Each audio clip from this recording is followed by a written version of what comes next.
and I will hand it over to Troy to kick us off. Well, good morning, everyone. Thank you, Andre. We're welcome to our annual Ballots Over Breakfast. I'm Troy Wayman, President and CEO of One Acadiana. As you know, unless you've been under a rock somewhere, Election Day is November 3rd, and early voting actually starts tomorrow. So we're excited about that. Andre has told me he's going to try to be the first on the list here for early voting tomorrow morning. So I may meet him there and try to join him in that. One Acadiana makes it a priority to educate our members and investors and the public in general on upcoming elections. In fact, this is our 5th anniversary of hosting an event with the Public Affairs Research Council of Louisiana to go over the pros and cons of the proposed constitutional amendments that are on the ballot. Thank you, as always, to Steve Procopio of PAR for being with us. We always enjoy it, as well as our elected officials who authored some of these or were instrumental in advancing some of these amendments. Representative Mike Huval, Representative Beau Beaullieu, Senator Mark Abraham, and also thank you so much to State Treasurer Schroder for joining us this morning. This year, for this event, we're partnering with several of our local chambers for this Ballots Over Breakfast, and I want to thank those folks explicitly: the Acadia Parish Chamber of Commerce, Breaux Bridge Chamber of Commerce, Broussard Chamber of Commerce, Greater Iberia Chamber of Commerce, St. Martinville Chamber of Commerce, all of which are strong partners of ours across the region. We really appreciate working with you and our other local chambers and economic developers throughout the region to amplify our impact. Since we had to go virtual for this year's Ballots Over Breakfast, hopefully you all were able to pick up breakfast to go from one of One Acadiana's member restaurants or one of our partner chamber member restaurants. And so at this point, I'm going to turn it over to well, Andre, I'm not sure if I'm turning it back over to you or if I'm turning it back over to Treasurer Schroder for discussion, but I'll turn it over to one of the two of you, if not both of you. We'll say just a couple words just to frame up kind of the discussion for our event as a whole. I'll say a few words about our agenda for today. So we're pleased to be joined by Treasurer Schroder. We're hoping to have a few of our legislators who authored one of the amendments join us. They do have a joint budget committee meeting that was just scheduled for 9 a.m. this morning. Apparently they don't schedule those joint budget meetings around our events. But if they are able to pop on, we will give them a chance to share some information about the amendment they authored. But since Treasurer Schroder is here first, we'll go ahead and turn it over to him first. And then Steve, I'll come back to you to kind of give some context on the Constitution and the amendment process. Well, thank you, Andre. Thank you, Troy. I appreciate the opportunity. So for those that don't know, State Treasurer, I've run the Unclaimed Property Program. I've been Treasurer now, finishing up my 3rd year, will be next month in November. And one of the things I've been working on for the last few years is the output side of unclaimed property. And we've gone from when I got here, we were doing about $25 million a year in output. To also includes a $15 million bond payment for the I-49 interstate system. And we were doing about 30,000 claims a year. At the end of my first full fiscal year, we went from doing $25 million a year to that year we did $58 million. We went from doing 30,000 claims to 207,000 claims. My second full year, we went from $58 million to $68 million. So we are getting better and better at returning this money. So what happened was back in September of 2018, after I wasn't here long at all, we were $15 million short in the fund to pay claims. Now, I will give the governor this credit when they say that we've never not paid a claim. That's true. We've never not paid a claim that when people have come to the process. But I compare it to if I give Andre a check. That could happen one day, Andre. I give Andre a check and he goes down the street to JP Morgan Chase to cash that check. And they say, Mr. Bro, thanks for coming in the bank today. Look, this check is good, but can you come back in about 4 to 5 weeks because we don't have the money? You know, I fundamentally have a problem that this is a program for the citizens of Louisiana. Government spends the money and you are inconvenienced to where you can't get your money when you want your money. I fundamentally have a problem with that. This fixes that problem, but it also creates a very good position for the state. So the amendment's very simple. Do you support an amendment to create the Louisiana Unclaimed Property Permanent Trust Fund to preserve the money that remains unclaimed by its owner or owners? It's probably the easiest read amendment that I can remember in a long time. So it basically does two things. It protects the principal. As I said earlier before we started, I need it in the Constitution because the Constitution is where it allows the treasurer to invest certain funds.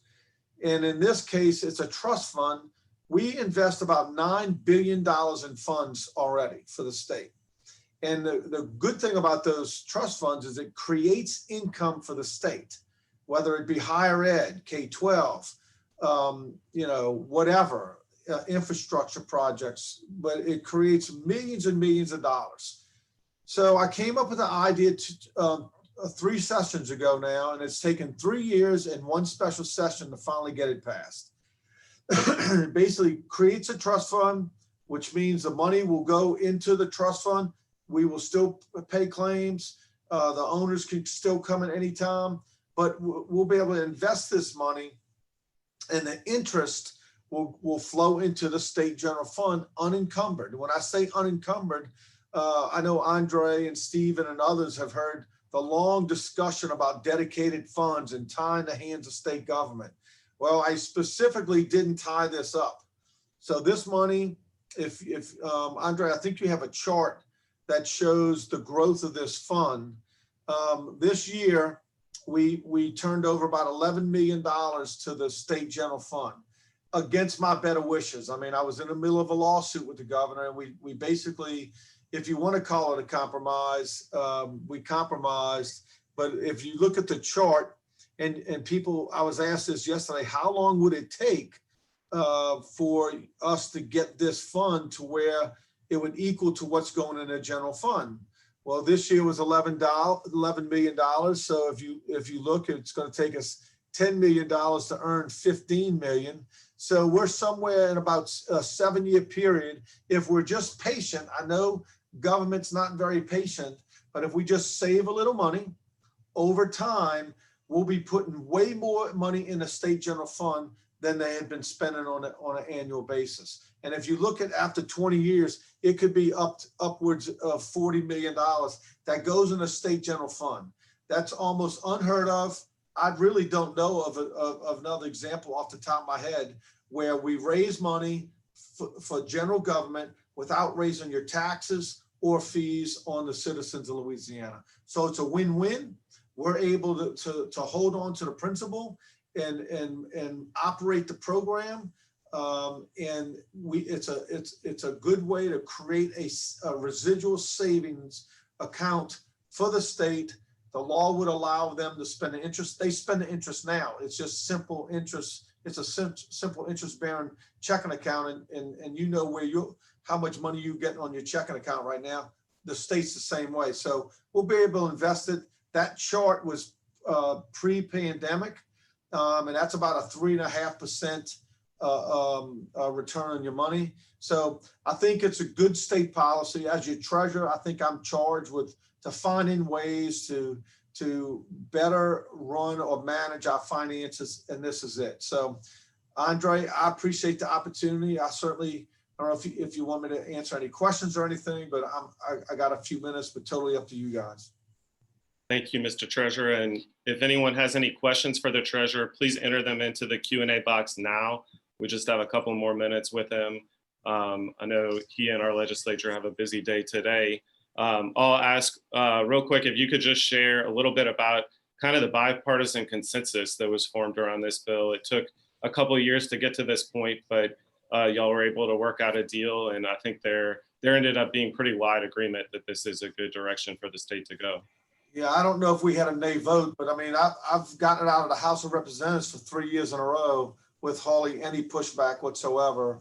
And then under the new legislature, this new term with a friendlier Senate, we were able to sort of get the job done. So ultimately, the governor came on board and allowed the Senate to get on board. And so here we are. So ultimately, the citizens of Louisiana are going to ultimately decide. My biggest handicap, Andre, and I appreciate the opportunity to speak to everyone this morning, is I can't use Treasury assets. I can't go advertise, so I'm limited. I can't spend taxpayers' money to go push the amendment. But this is good policy, and it's even given me some other ideas of maybe getting with locals and try to create more savings accounts around the state. And because if we would do this today, the next generation will be so far better off. And we don't do that very well as a state government, but it did have very wide bipartisan support. Well, we thank you very much for your leadership on this issue and for your leadership on the Main Street Recovery Program as well. Thank you for all you've been doing. Thank you, Andre. And thank you for being with us. All right, well, we're gonna go ahead and go back a few slides. I'm gonna hand it over to Steve to say just a few words about the Constitution, to say a few words about the amendment process, and then I'll give a quick outline of the 7 amendments and one Acadiana's position on them before we get into some more detail on the others. Sure, great, and I'm really happy. I think I've been involved in all 5 of the ballots over breakfast. The bad news, I can't be there with y'all for breakfast. The good news is I don't have to make that drive, which is a short drive, but takes forever. Thank y'all so much. For those of you that don't know, I'm Steve Procopio. I'm the policy director at PAR. PAR is a nonpartisan, independent watchdog and good government think tank. We were formed in 1950 when then Governor Earl Long wouldn't share information, not just with the public, but not even the legislature. And so a bunch of stakeholders and businesses got together and formed PAR. Our second publication after being formed was the Guide to the Constitutional Amendments. So we've been doing it that long, and that was the old 1921 Constitution that we were putting out. There have been 197 amendments since 1974 to this Constitution. Almost all of them have been in Article 7, which is the money section. That's where taxing and spending policy are. I'll just compare real quickly to the 27 amendments of the U.S. Constitution since its ratification. 6 of the 7 amendments you're looking at, or we're going to be discussing today, affect Article 7. That's just where everything is. So if you want to change anything, that's where you have to change it. Constitutional amendments differ from a bill. They need a 2/3 vote in each chamber. It is a resolution, which means it is not able to be vetoed by the governor. And there's been more than one amendment that's been passed because it was there to get around the governor's veto. It also has to get a majority of the voters. So you need a 2/3 vote in each chamber and then a majority of the votes. I will say real quickly just a couple of things about the process. This has amendments from a couple of different sessions, including some of the special sessions and a previous year session. The abortion one was actually held over from a previous year. There was a minimal amount of discussion on most of these amendments, but not all of them. And we're going to talk about some of the more complicated ones that definitely had discussion. Obviously, the abortion one had the most discussion. It had hours of debate in committee. Some of these got by. I think there was the low point was maybe 15 minutes of total committee discussion time. So that's a negative trend. On the positive side, there as the treasurer and others agree, there are a lot of amendments, and it really ties up people in terms of what they're doing. But we saw some of these amendments that actually, in some ways, move more power to the legislature and out of the Constitution, because they have very simple language that says, we're going to do this thing, and then the rest of it's going to be done by the legislature. Particularly Amendment number 4 and Amendment number 5 actually put very simple language in the Constitution and then leave a lot of the details to the legislature, which is a good trend. Not to say we're for or against any of these bills, but I want to point out that the sort of a mindset of trying to get stuff out of the Constitution to some degree, we're starting to see more of that. So that's a very brief overview of the Constitution and the constitutional process. We wanted to jump in. Yeah, and I'll say a few words too about One Acadiana's positions before we get started, and we'll come back to this. But we do review the amendments with our leadership, and we look at the amendments in particular that have an impact on business. And so the 5 that we took positions on all have an impact on business. The other 2 we did not take positions on. That doesn't mean we're opposed or in favor. It just means that they weren't in our wheelhouse as a business organization. And you can see here, we do have positions of support on the 5 amendments that do impact the business community. They had wide support in the legislature as well, and are also being supported by other business organizations. So we can say a few words on that at the end, but before we do that, we're going to give you a little bit more detail on each of these amendments, starting with Amendment 1. And Steve, I'll let you kind of explain this one, if you can. Sure. Yeah, no, and this is probably the most controversial one, got the most discussion, but in many ways it's the simplest. It is, I mean, that is almost the language that they put in the Constitution and not much more than that. It's the constitutional amendment says there is no right to an abortion, and the funding of abortion shall not be found in the Louisiana Constitution. That's pretty much the amendment. The concern behind it was that, look, if Roe v. Wade gets overturned, then Louisiana has a law that would come into place that's already in existence that would ban abortions. But the concern was that when some other states have found a constitutional right to abortion in the state constitution. I think that's about 12 other states have found that. So the pro-life people didn't want that to happen in Louisiana. And so this essentially clarifies it. And so that decision is then made by the voters in a constitutional amendment versus having it determined by the judiciary. And that's what it does. It doesn't actually ban abortion. It's not a ban on abortion in the Constitution. Sort of just simplifying it, this is basically, if you're pro-life, you're probably going to want to vote for this. And if you're pro-choice, you're probably going to want to vote against this. That's an oversimplification, but not anything compared to the oversimplifications we're going to get to in the other amendments. And this is the one that was actually passed in 2019 and put on the ballot this fall. And I think when the legislature passed it in 2019, they probably couldn't foresee that we would be in the middle of a Supreme Court debate right now. So yeah, it's true. It's a very timely issue to be having a vote on. And I'll remind our audience too, if anyone has questions about any of these amendments as we go, just enter them into the Q&A box, and we'll have time for Q&A at the end once we go through everything. I'm going to move us on to Amendment 2 now. We're hoping to have Representative Mike Huval, who authored this amendment, join us. As I mentioned, they had a few meetings that we hadn't anticipated be scheduled during the second special session this morning. So not sure if any of our legislators are going to make it, but if they do, we'll certainly call on them. And Representative Huval, if you're on and I just don't see you, send me a text so I know to get you promoted to panelist. But since I don't see you yet, I'll have Steve, if you could explain this one too. It would have been great to have the representative explain it. This is, this is one that deals with property tax and property tax assessment, which are common for constitutional amendments, which right there already starts making it more complicated. In essence, we can get into the details of what this is doing in a very simple form. This is trying to permit another method of doing property tax assessment for oil and gas wells. So not the oil and gas inventory itself, but just the wells. We use other methods that are a little bit weird to use with oil and gas wells.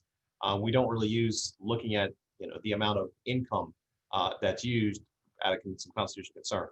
So what this would have the effect of doing is that depending on how much income an oil and gas well makes, it might affect the valuation.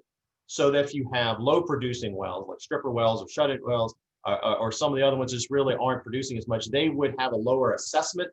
And if you have a higher producing well, they probably would have a higher assessment. I think it's very important to point out, this is an agreement between the oil and gas industry and assessors. So both of those groups are on board, because this ends decades of argument over using these very weird arcane methods to try to do an assessment, which this now has another method, which moves us in many ways closer to, say, for example, Texas. Not necessarily identical, because we don't know the exact rules until this Constitution Amendment passes and the Tax Commission determines what those rules would be. But it certainly allows us to get closer in what we're trying to do. It's very important to point out, this is not a tax increase or a tax cut. That's not the intent.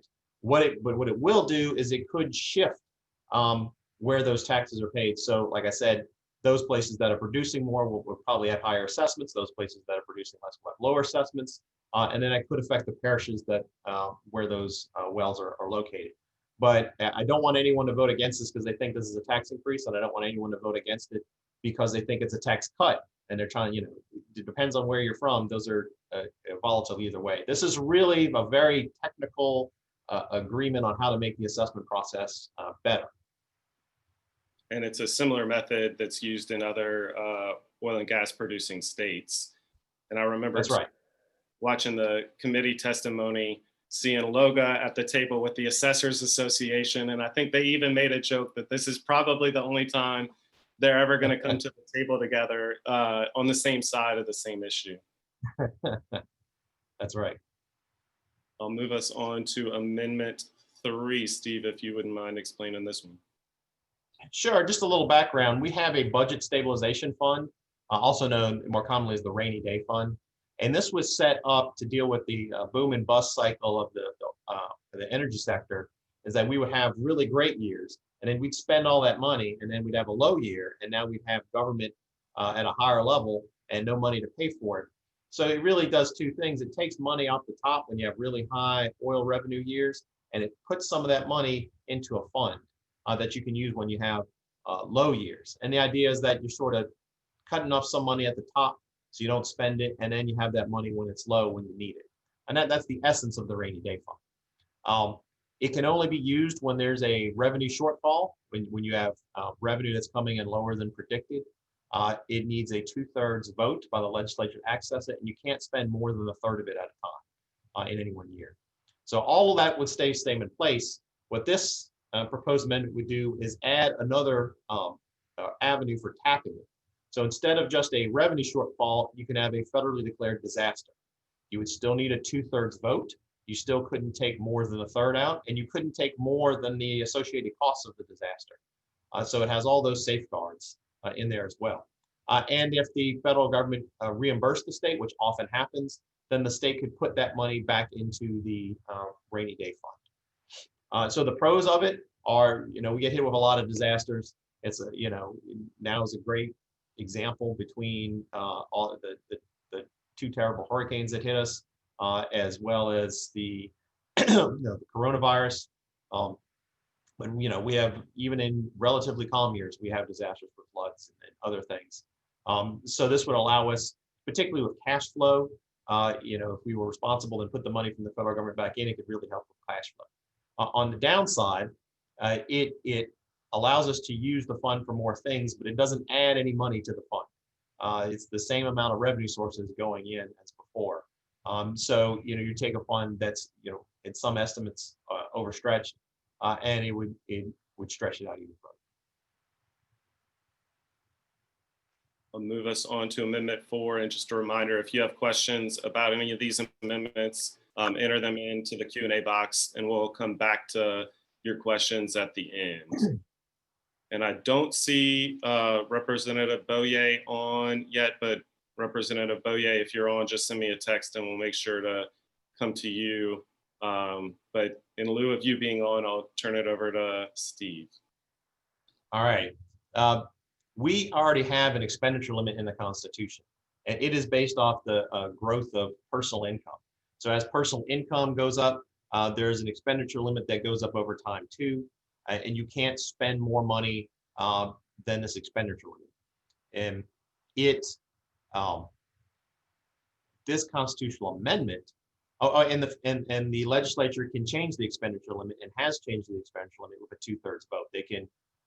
They can move it up like they did post Katrina when we had sort of spending money came in as people fixed their houses, and they moved it down twice recently just because they thought the level was too high. But it didn't change the factor of how it grows over time. So this constitutional amendment, and I alluded to this before, is the amendment is relatively simple. It says the legislature can enact via law with the 2/3 vote, what the growth factor is. And then but it can't be more than 5% a year.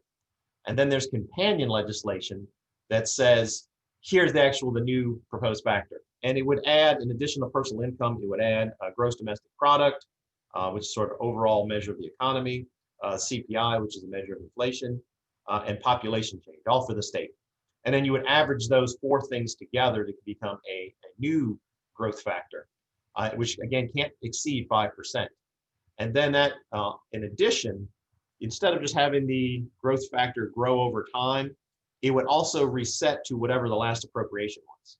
So you would grow from the last appropriation, which would also, those two things combined would reduce the overall growth of the expenditure limit. The pros and cons of this one are fairly straightforward. If you think that government is growing too quickly and you're concerned about the government doesn't really ever cut, but maybe you can slow down the growth on the front end, then you're probably for this amendment. If you're worried that the expenditure limit is going to stop us from spending on necessary services like higher education, K-12, and healthcare, then you're probably against this amendment. I mean, it's a lot more complicated than that, but that's probably a quick overview of where people fall. Oh, I should point out also that this doesn't apply to everything in the state budget. It doesn't apply to federal funds, and it doesn't apply to like tuition at colleges and universities. So it's not exactly the whole budget, but it's a pretty big chunk of it. It's like 90% of the state funds. And it wouldn't take effect until 2024, is that right? That's right, yeah. And so this, and the author did that on purpose to make sure we had time to sort of rebound from whatever happened with the coronavirus. And it wouldn't change the legislature's ability to change the expenditure limit with a 2/3 vote. So if we found it was being too tight, they could have with 2/3 vote increase it. And if also if they thought for some reason that it was still low, they could change that the other direction as well. And it would also take the calculation out of the Constitution and put it into statute, which simplifies the Constitution in essence. Right. Yeah, this is more is contained in the statute than this actually moves some stuff out of the Constitution and into statute. And that statute would still need a 2/3 vote to get changed. It'd be a little more protected, but not as difficult to change as having a whole vote of the people every time you wanted to change what the growth factor was. Representative Beaullieu was the author of this amendment. Senator Abraham was the author of Amendment number 5, and I believe they are both in the Joint Budget Committee meeting this morning. So Senator Abraham, if you're on, send me a text, but we'll turn it over to Steve to explain this one. Sure. This is another more complicated property tax one. This is basically to allow what's known as pilots or payment in lieu of taxes. It doesn't actually use that language, but that's essentially what it did. Again, this is one that actually has a fairly simple constitutional amendment, and then more of the language is really in statute. The constitutional amendment is pretty simple. It adds a exemption to property taxes. It says if you have a cooperative endeavor agreement with a local government, then you are exempt from paying property taxes.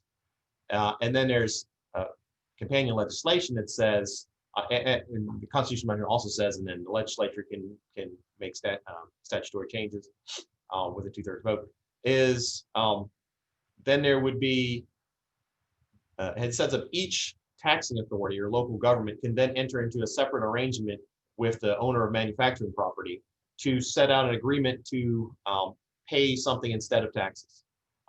there's two ways to look at this. And there's already an industrial tax exemption program, which normally would give you a 10-year exemption of 100% of your property taxes, and then you'd start paying the sort of full amount after that. Under the current governor, that's been reduced to 8 years at 80%.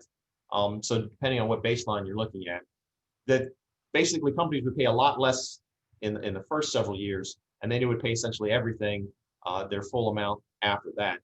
This would instead give local governments and manufacturers the option to pay more upfront or do something else in lieu of taxes, and then set up a schedule of what their payments would be. So, essentially, they give more stability to both sides and they understand it. Another way to look at it is that pilots are already allowed in Louisiana, but how they work is that essentially you give the property over to a government entity. And since it's now owned by a government entity, it's exempt from property taxes, or they don't pay property taxes. But then you have to work out an agreement with them that says, okay, look, you own it. And so you're not getting any property tax revenue, but we're going to make these payments according to a schedule or contract that they work out with the government entities. This would allow you to essentially do that, but you wouldn't have to hand over your property, which makes some business entities nervous, and in fact, some local governments are so, they can be left holding the bag if something doesn't develop. Overall, this is one where the assessors are not at the same table as everyone else. So industry is generally in favor of this, and local government is basically in favor of this. We had school boards and local government and police juries all support this. The concern by the assessors are that they're sort of cut out of the loop. The statute does say that as these agreements are made, the assessors would have to get a chance to review it, and the Department of Economic Development would also do a report on it that provides additional information so that locals would be informed. However, neither one of those have a veto. It still has to be an agreement between each entity. And I also need to point out that if one entity agrees to this and the other one doesn't, that's fine. They can each have their own agreement. So one might just use regular ITAP. One might have this pilot program. Another one might have a different form of the pilot program, a different payment schedule. Another one might say, we don't want to approve anything. So each entity would have a lot of freedom in what they did as long as they agreed. So overall, the support from local government and business industries, they see this as another tool to promote economic development. It gives local governments a lot more control over what's happening. The concern from assessors and from other organizations, such as Together Louisiana, is that the local governments might enter some really bad deals and essentially get taken by large multinational corporations, and they would get a lot of money up front, but then they would sort of undermine their tax base for a long time. Right now, this would be the language is 25 years, so that's 10 years of the industrial tax exemption, essentially, then another 15 years on top of that is how the current statute reads. And so people are concerned that, well, you might get a little bit more money up front, but then you're on the hook for 15 years and another school board gets elected and now they have to sort of deal with the problems that you created. That's sort of the overall pluses and minuses. I don't know if Andre, you probably want to add to that, because I think y'all support this one. Yeah, well, you did the best job explaining that I've heard anyone do. So this may be the most complicated one. And a lot of the complication is in the statute that's tied to the amendment. And there's actually a bill that the legislature is debating right now in the second special session that could tie into this amendment as well, which creates another level of complication. But this amendment and the statute that passed earlier this year, this is another issue where there's been years of discussion. So Senator Abraham, formerly Representative Abraham, has introduced similar legislation the past several years to try to move this forward. And there's been a lot of debate, a lot of discussion, more than most of the other amendments to get to the point where the legislature agreed to put this on the ballot. So it was very much debated, and there was pretty wide support in the legislature. And we do see it as another tool in the toolbox for economic development, and it only applies to manufacturers. So there was discussion about, do we want to open this up to big box stores? Do we want to open this up to other companies? But it's limited only to manufacturers and would apply really to large industrial projects that are significant to economic development. And if you have questions about it, put them into the Q&A box and we will come back to them after we go over Amendment 6. Now, and let me point out, I think Representative Beaullieu just joined. If you want to go and catch, I think Amendment number 4. Yes. So Representative I'll Beaullieu, let you sum it up after I did all the hard work of explaining it. And you can just talk about how good it is. I'm promoting you to panelist, Representative Beaullieu. And I'm going to go back to Amendment 4. Steve just explained it, but we'll let you tell us why to vote yes. Because of everything Steve said that was good about it. So I like it. Look, so I apologize for my delay. I'm over at La B's home office. We just finished visiting with Congressman Garrett Graves and Senator Cassidy, and so I jumped out to jump on this before we jump on another panel discussion. But look, Amendment number 4 is important because it's going to redefine our budgeting process using more sound economic reasoning behind it, and limit the state's growth in its budget from year to year to 5%. For so many years, we haven't been able to use the expenditure limit in a productive manner, and this will do it. It'll bring predictability and it'll bring stability to the budgeting process. If y'all went through all the details, I'm not going to bore you with them again. This is something they've been trying to do for decades, and we were finally able to get it across the line. And so it's very important to the state of Louisiana, and very important to how we do our future budgeting. And I will say Speaker Barra had some legislation on this the past few years. He couldn't get it done, but you got it done in your freshman year. Well, it was his leadership and the leadership of others before me that kind of set the framework. I put my own little stamp on it. But yeah, so I learned a lot from Speaker Barra. He's been a great mentor for mine, and I'm trying to grab the baton and run with it. And if we can get it across the ballot line in November, it'd mean a lot to him as well. Well, thank you very much for being with us. I know you have a very busy schedule today, so we appreciate you joining us. Anything else you want to share? No, look, I know we just, all these amendments to a lot of people get a little bit confusing. Looking at PAR's guide is a great way to evaluate them. If y'all have individual questions on any of the amendments, please reach out to me or to maybe your representative. We'll be happy to walk you through. But even if I'm not your representative, reach out to me. I've dove deep into all of them, and so mostly familiar with them. So if you want my 2 cents, shoot me an email or or give me a call, and I'll be happy to chime in and give you my 2 cents. Well, we do appreciate it. And you and the treasurer both, we're very grateful. You're always available to speak with us or join events like this.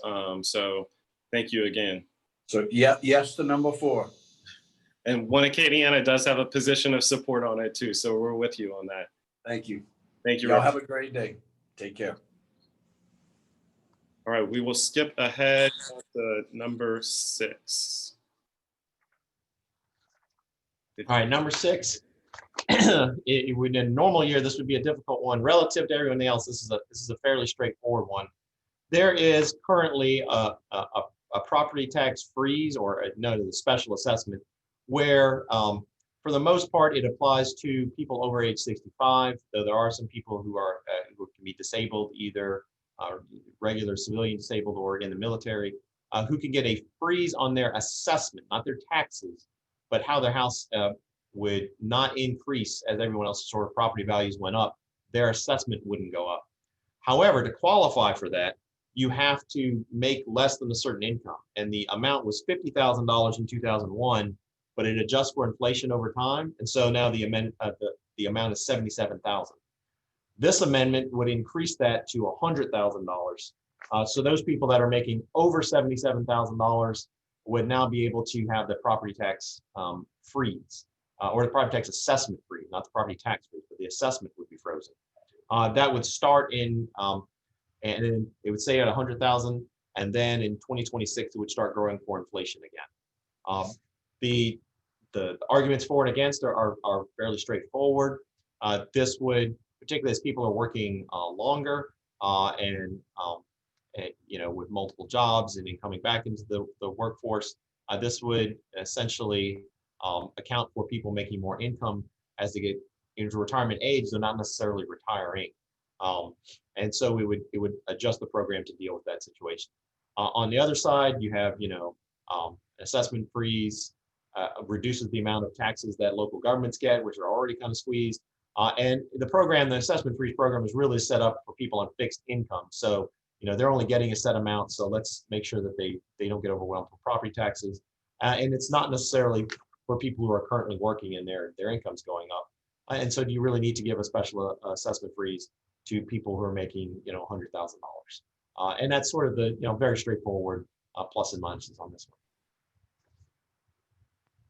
Thank you. And we will start to get to the Q&A after one more issue that we have for you to go over with us, Steve, the sports betting proposition.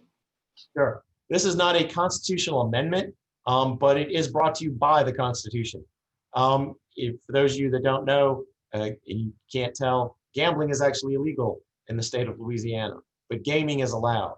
However, any additional gaming that would be permitted has to go forth.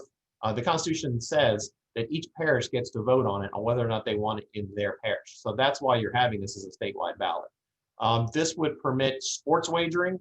The exact shape and form is still to be determined. So what would happen is it would be permitted, and then the legislature would come back probably next year, maybe during the fiscal session, or maybe after that, to determine what the tax regime would look like, what the regulations would look like.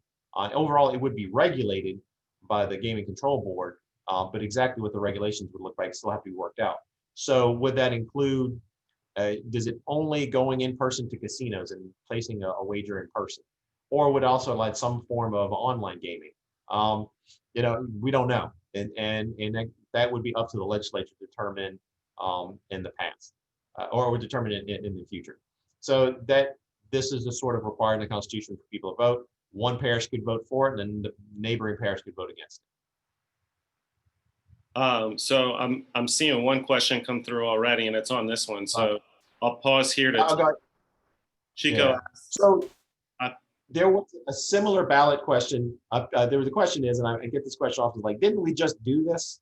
And there was one, but it dealt only with fantasy sports wagering.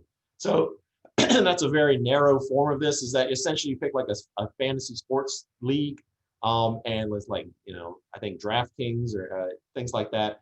And then you sort of essentially wager on that your team, not the team itself, but your fantasy collection of players will score the most, not like points, not necessarily touchdowns, but you have the most yards if you're a running back, and you have the most complete passes if you're a quarterback. So it was a very limited form of sports wagering, and so that's already passed in several of the parishes, not all of them.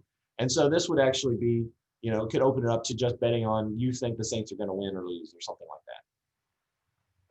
Steve, based on what other states have done who have implemented this, do you have a sense of how much revenue this might generate for the state? So the industry, the gaming industry, came up with an estimate. They said it would generate about, let me be clear, $330 million worth of, they would get $330 million worth of net revenue.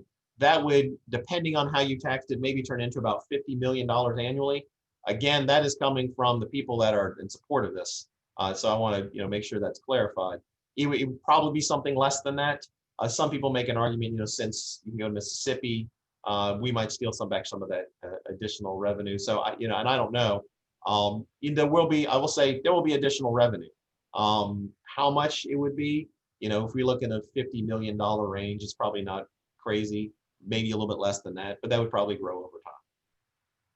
And when the legislature debates the rules and regulations around this, at that time, they might also debate how to dedicate the funding to. Is that fair? Yes, because the legislature loves dedication. So I suspect it'll be fairly quick. If this, as this passes in the various parishes, I think they're going to come back fairly quickly and say, all right, let's get this tax revenue and let's start collecting it. And I think there'll be lots of people that will not dedicate it to their causes. I've heard lots of different ones. Instead of just spending it as you would a normal revenue, which they probably should do, they probably will dedicate it to something, even something worthy. Like say early childhood education. It's something I've heard, which we would think that'd be a great place to spend the money, but you don't necessarily need to dedicate it to do that. That's just a little editorial on dedications by far. Not anything for or against this particular ballot proposition. Well, I'm going to go back one slide to recap the 7 amendments that we've gone over and remind the audience, if you have questions, please enter them into the Q&A. We have about 10 minutes for questions before we close out. So once again, 7 amendments on the ballot. You can see sort of a high level description of what those amendments relate to here. The 5 amendments that Indiana has positions of support on, and the 2 that we do not have positions on does not mean we're for or against them. It means that they're just not in our wheelhouse as a business organization. And I'll also say too that for our local chambers who are partnering with us on this event, our positions are not their positions either. We've adopted these positions as one Acadiana's board of directors. So any of our partners would have to adopt their own position. So this only pertains to one Acadiana. I did notice a question come in about the amendment number 2. So Jackie asks, she mentions oil production is taxed with the severance tax and asks, would this tax it again as in double taxation? Right, that's a great question. That's essentially the crux of why we have the system that we have. When assessors do an assessment, they really look at, they normally look at one of 3 different ways, or a combination of. They have a market approach, which is how much could you sell this property for? And that's typically what happens with people's homes, right? There's a market. You say, oh, this is how much you get per square footage and in this neighborhood. And so we're basically going to use a formula that says, this is what we think the market value is. You can look at replacement costs, which are like, okay, here's some property. And if this got destroyed, you could replace it for X amount minus maybe depreciation factor. And this is sort of what's being used now. And it's a very weird system because you have to, what is a new well and what is this one? And then you have that depreciating in there. And that's where you get into the sort of odd system. And then there's also the income approach. And this is typically for things that are used like hotels, where it's not that people sell hotels a whole bunch, but you look, okay, this property is generating so much income. And so some portion of that, we're going to say, we'll use a formula to determine what the value of the property is. And the reason why they haven't used the income one is because there's a prohibition on any other tax on oil and gas except the severance tax. And people were concerned that if you did the income approach, it might be double taxation. But the issue is that this would be a very narrow exception. It wouldn't necessarily be taxing. It's not taxing the oil and gas in the ground. It's trying to come up with a way of saying these wells produce a certain amount of income, as opposed to, and so therefore they're more valuable, sort of like a hotel. Like a hotel in a good part of town is necessarily, downtown where you have conventions, is going to be worth more, even though the physical structure may not be all that better than a different hotel that's not in a heavily trafficked area. But it's not actually directly taxing the income that's generated from it. And that's why they have a constitutional amendment that's relatively narrow in its application in terms of the assessments. Again, this is what's being used in, for example, Texas and a lot of other oil and gas states. So it's not a double taxation, but it's the fear of double taxation which has prevented the use of this assessment method, which is used in other forms of assessment that don't deal with oil and gas. And I think it's fair to say that it's that fear of double taxation that would probably be the main, if this amendment fails, I think it would be because of voters' fear that this would represent double taxation. In some areas, I think there's also some people that think they see tax in oil and gas and think that maybe it's giving a big break to a big industry. So I think this really is a very technical amendment, trying to make a property assessment process more modern and compared to what other states do. And so my fear is that people would vote on this, because they think it's a tax change, and it's really not a tax change, plus or minus. It's a sort of very technical agreement between the assessors and the oil and gas industry on how to handle this in a little more up-to-date way. And it was approved unanimously by the legislature, I'll add as well. Well, I didn't Steve, know that. you must have done a great job explaining all of the amendments, because I don't see any more questions on the amendments themselves. But I will say, if any of our audience does have questions, you can reach out to me and I'll do my best to answer them. And if I can't answer them, I may put you in touch with Steve to go into more detail on them. You'd be surprised how many calls I get just from I got like 2 calls last week from a pair of 80-year-old women. They were like, explain this to me. So I just like personally walked them through the amendment process. Just so happy to answer any questions from anybody. When Chico does ask our last question, which actually tees up our next slide, which is his question is the breakdown of the amendments on PAR's website? Yes, that's a great question. Yeah, so it's available. You can go to parlouisiana.org and that'll get you there. We actually have a very sort of the sort of long form one, and then we put out 2 various versions. We have sort of a mini guide if you're short for time, and then we have like a 1-pager that sort of breaks it down real quick. So depending on what you want to look at, we have a couple of different ways of tackling it. We tend to have the most detailed versions, and we realize not everyone wants all that detail. So we have some short versions, and then feel free to email or call if there's questions. And feel free to share this. I know a lot of people take this. We're not worried about. We don't charge for this. So if you want to share it on social media or via email or photocopy it or mimeograph it, that's fine with us. And we do borrow from it when doing our own analysis. And One Acadiana does have some election materials ourselves that we've sent out to our members and investors. We'll send them out to our audience as well, along with PAR's guide after the event. And this event has also been recorded, so we'll send you a recording. So if your friends or colleagues weren't able to make it today and you want to share the recording with them, we encourage you to share all of this information out with your networks. The more people who have this information, the better. And at this point, we've reached the end of our event, so I'll hand it back over to our President and CEO, Troy Wayman.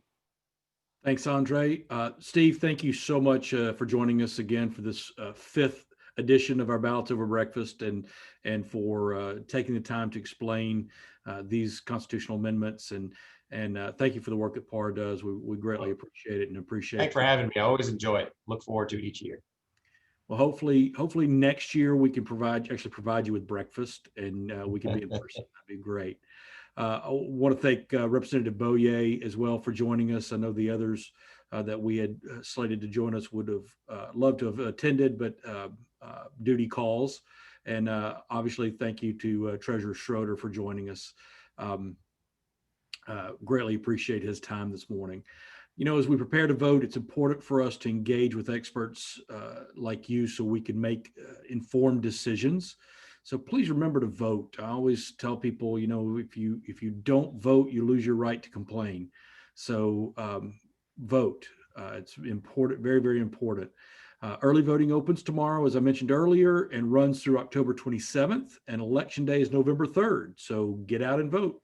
Thank you all again, and I hope everyone stays safe.